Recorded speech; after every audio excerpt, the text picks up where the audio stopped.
रामकृष्ण हरी मंडळी, आमच्या इथं दत्तांचं मंदिर आहे. तर आज गुरुपौर्णिमेनिमित्त सर्वांनी काही ना काही पट्टी द्यायचं ठरवलं होतं.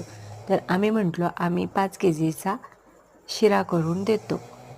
पायनॅपल फ्लेवरचा आम्ही शिरा करायचं ठरवलं. तर त्याच्यासाठी हे सामान आणलं होतं. 2.5 किलो रवा, 2.5 किलो साखर, पायनॅपल फ्लेवरची एक बॉटल आणि फूड कलर म्हणजे लेमन कलर आणला होता.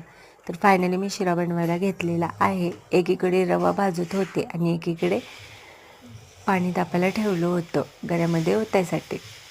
त्यात फूड कलर मिक्स करून ठेवला होता. नंतर मी रवा भाजून झाला होता, साखर मिक्स केली, फूड कलरचं पाणी मिक्स करून त्यामध्ये आपलं पायनॅपल फ्लेवर मिक्स केलं. आता आपला फायनली शिरा तयार झालेला आहे. तो प्रसादासाठी घेऊन गेलेले आहेत मिस्टरांनी प्रसाद वाटायला सुरू केली. पाहू शकता खूप सारी गर्दी झाली होती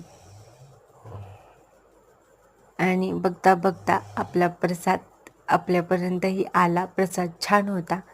बाय बाय फ्रेंड्स, सबस्क्राईब करा आणि पुन्हा एकदा गुरुपौर्णिमेच्या हार्दिक शुभेच्छा तुम्हा सगळ्यांना. Bye, take care.